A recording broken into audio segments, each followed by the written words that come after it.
നമസ്കാരം, എല്ലാവർക്കും പുതിയൊരു വീഡിയോയിലേക്ക് സ്വാഗതം. മലയാളിക്ക് പരിചയപ്പെടുത്തലിൻ്റെ ആവശ്യമില്ലാത്ത ഭക്ഷ്യവസ്തുവാണ് കോവയ്ക്ക. പച്ചക്കറികളിൽ പലർക്കും ഇഷ്ടമുള്ള ഒന്നാണിത്. ഒരിക്കലെങ്കിലും കോവയ്ക്ക കഴിക്കാത്ത മലയാളി ഉണ്ടാകില്ല. പ്രായഭേദമന്യേ എല്ലാവർക്കും പ്രിയപ്പെട്ട ഒന്നാണ് കോവയ്ക്കയെന്ന് നിസ്സംശയം നമുക്ക് പറയാം. ഏത് കാലാവസ്ഥയിലും ധാരാളം വിളവ് തരുന്നതിനാൽ വീട്ടമ്മമാരുടെയും കർഷകരുടെയും ഇഷ്ടവിളയാണിത്. മറ്റ് പച്ചക്കറികളെ അപേക്ഷിച്ച് നഗരത്തിൽ താമസിക്കുന്നവർക്കും ഇതിൽ നിന്ന് നല്ല രീതിയിൽ വിളവ് കിട്ടും. പച്ചക്കറി കൃഷി ആരംഭിക്കാൻ താല്പര്യമുള്ള ഒരാൾക്ക് ഏറ്റവും ആദ്യം തിരഞ്ഞെടുക്കാവുന്ന ഒന്നാണ് കോവൽ കൃഷി. ഏറ്റവും എളുപ്പവും ലളിതവുമാണ് കോവൽ കൃഷിയും അതിൻ്റെ പരിപാലനവും. സ്വാദിഷ്ടമായ കോവയ്ക്ക നമുക്ക് എളുപ്പത്തിൽ കൃഷി ചെയ്ത് എടുക്കുവാൻ സാധിക്കും. പലരും ഇതിന് വലിയ പരിചരണമോ അല്ലെങ്കിൽ വളപ്രയോഗമോ ഒന്നും തന്നെ ചെയ്യാറില്ല. എങ്കിലും നല്ല രീതിയിൽ വിളവ് ലഭിക്കുന്നുണ്ട്. പടർന്ന് വളരുന്ന ഇതിൻ്റെ തണ്ടുകളാണ് നടുന്നതിനായി ഉപയോഗിക്കുന്നത്. വിത്തുകൾ നടുന്നതിനായി സാധാരണ ഉപയോഗിക്കാറില്ല. തണ്ടുകൾ തന്നെയാണ് നടുന്നതിനായി ഉപയോഗിക്കുന്നത്. കോവയ്ക്കയിൽ പ്രധാനമായും രണ്ടിനങ്ങളുണ്ട്, കയ്പുള്ളവയും ഇല്ലാത്തവയും. ഇലകളുടെ പ്രത്യേകതകൾ കൊണ്ടിവയെ നമുക്ക് തിരിച്ചറിയാം. കയ്പില്ലാത്ത ഇനങ്ങളുടെ ഇലകൾക്ക് മിക്കവാറും 5 ഇതളുകൾ ഉണ്ടായിരിക്കും. ഇവയുടെ കായ്കൾക്ക് ഇളം പച്ച നിറവുമാണ്. കോവലിൽ മിക്കവാറും നാടൻ ഇനങ്ങളാണ് കൃഷി ചെയ്തു വരുന്നത്. ഉരുണ്ട കായകളുള്ള കട്ടൻ എന്ന ഇനവും നീണ്ട വരകളോട് കൂടിയ സൂപ്പർ എന്ന ഇനവും പ്രസിദ്ധമാണ്. കേരള കാർഷിക സർവകലാശാല പുറത്തിറക്കിയ സുലഭ എന്ന ഇനം നല്ല വിളവ് നൽകുന്നതാണ്. ഇനി സുലഭയെ പറ്റി നമുക്ക് നോക്കാം. അത്യുൽപാദന ശേഷി, ഇളം പച്ച നിറത്തിൽ വരകളോട് കൂടിയ ഇടത്തരം നീളമുള്ള കായ്കൾ എന്നിവയാണ് ഈ ഇനത്തിൻ്റെ പ്രത്യേകതകൾ. നല്ല കായ്പിടുത്തമുള്ള ചെടികളിൽ നിന്ന് ശേഖരിക്കുന്ന ചാരനിറവും അല്ലെങ്കിൽ 30 മുതൽ 40 സെൻറ്റിമീറ്റർ നീളവുമുള്ള തണ്ടുകളാണ് ഈ നടുന്നതിനായിട്ട് നമ്മൾ ഉപയോഗിക്കുന്നത്. ഇവയ്ക്ക് 3 മുട്ടുകളെങ്കിലും ഉണ്ടെന്ന് നമ്മൾ ഉറപ്പുവരുത്തണം. മെയ്, ജൂൺ, സെപ്റ്റംബർ, ഒക്ടോബർ ആണ് നടുന്നതിന് അനുയോജ്യമായ സമയങ്ങൾ. നല്ല നീർവാർച്ചയുള്ള എല്ലാത്തരം മണ്ണിലും കോവൽ കൃഷി ചെയ്യാം. നിലം നന്നായി കിളച്ച് കട്ടയും കല്ലും ഒക്കെ മാറ്റി കോവലിൻ്റെ തണ്ട് നടാം. അല്ലെങ്കിൽ കവറിൽ നട്ടുപിടിപ്പിച്ചും പിന്നീട് ഇത് കുഴിയിലേക്കും നമുക്ക് നട്ടുകൊടുക്കാവുന്നതാണ്.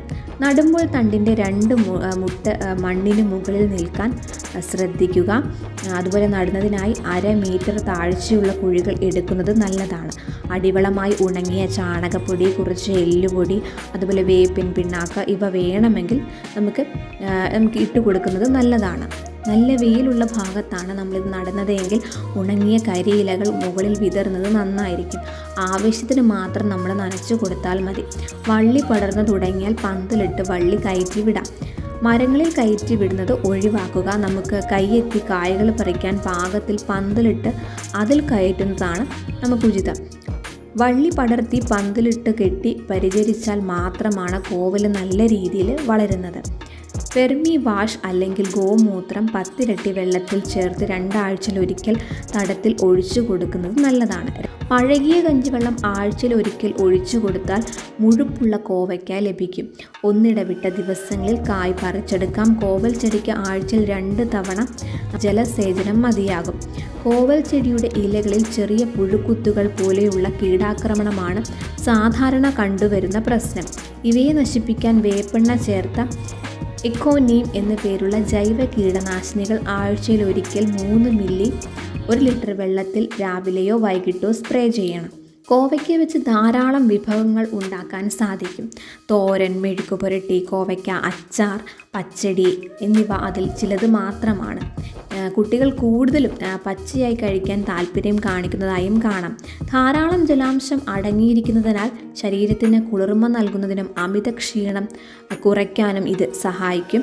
ഏറ്റവും എടുത്തു പറയേണ്ട ഒന്ന്, പ്രമേഹ രോഗികൾക്ക് ഇൻസുലിന് പകരമായി കോവൽ ഇലയുടെ നീര്, വേരിൽ നിന്നുള്ള സത്ത് എന്നിവ ഉപയോഗിക്കാം എന്നതാണ്. ദിവസവും ഇത് ആഹാരത്തിൽ ഉൾപ്പെടുത്തിയാൽ പ്രമേഹത്തിൻ്റെ തോത് കുറഞ്ഞു വരുന്നതായി കാണാൻ കഴിയും. ആയുർവേദത്തിൽ മധുമേഹ ശമനി എന്നാണ് കോവയ്ക്ക അറിയപ്പെടുന്നത്. അതായത് മധുമേഹം അഥവാ പ്രമേഹം ശമിപ്പിക്കുന്നത് എന്നർത്ഥം. ഇൻസുലിൻ ഉൽപ്പാദനം വർദ്ധിപ്പിച്ചാണ് കോവയ്ക്ക ഈ ഗുണം നൽകുന്നത്. പ്രകൃതിദത്ത ഇൻസുലിൻ എന്ന് വേണമെങ്കിൽ ഇതിനെ വിളിക്കാം. ഇതിൻ്റെ വേരിൻ്റെ സത്തും ഇലയുടെ നീരുമെല്ലാം തന്നെ പ്രമേഹത്തിനുള്ള മരുന്നായി ആയുർവേദം പറയുന്നു. കോവയ്ക്ക ഭക്ഷണത്തിൽ ഉൾപ്പെടുത്തുന്നത് പ്രമേഹ രോഗികൾക്ക് ആശ്വാസമാകുമെന്ന് മാത്രമല്ല, പ്രമേഹം വരാതെ തടയുവാനും സഹായിക്കുമെന്ന് പറയുന്നു. കൂടാതെ കോവയ്ക്ക നിത്യവും ഉപയോഗിക്കുന്നത് ശരീരത്തിൻ്റെ രോഗപ്രതിരോധ ശേഷി വർദ്ധിപ്പിക്കാനും ഹൃദയം, തലച്ചോറ്, വൃക്ക എന്നിവയുടെ ശരിയായ പ്രവർത്തനത്തിനും സഹായിക്കും. ത്വക്ക് രോഗം, മഞ്ഞപ്പിത്തം എന്നീ രോഗങ്ങൾക്ക് പ്രതിവിധിയാണിത്. കൂടാതെ ഉദര രോഗത്തിന് പ്രതിവിധിയും ദഹന ശക്തി വർദ്ധിപ്പിക്കാനും രോഗപ്രതിരോധ ശേഷി വർദ്ധിപ്പിക്കുന്നതിനും കിഡ്നി സ്റ്റോൺ മൂത്രത്തിലൂടെ അലിഞ്ഞു പോകുന്നതിനും അലർജി, അണുബാധ എന്നീ രോഗങ്ങൾ ഇല്ലാതാക്കാനും കോവയ്ക്ക നല്ല ഒരു ആഹാരമായി നമുക്ക് കഴിക്കാം. ഇത്തരം കണ്ടന്റുകൾ നിങ്ങൾക്ക് ലഭിക്കാൻ ഈ ചാനൽ സബ്സ്ക്രൈബ് ചെയ്യുക. എല്ലാ വീഡിയോയും നിങ്ങൾക്ക് ലഭിക്കാൻ ബെൽ ഐക്കൺ കൂടി ക്ലിക്ക് ചെയ്യുക.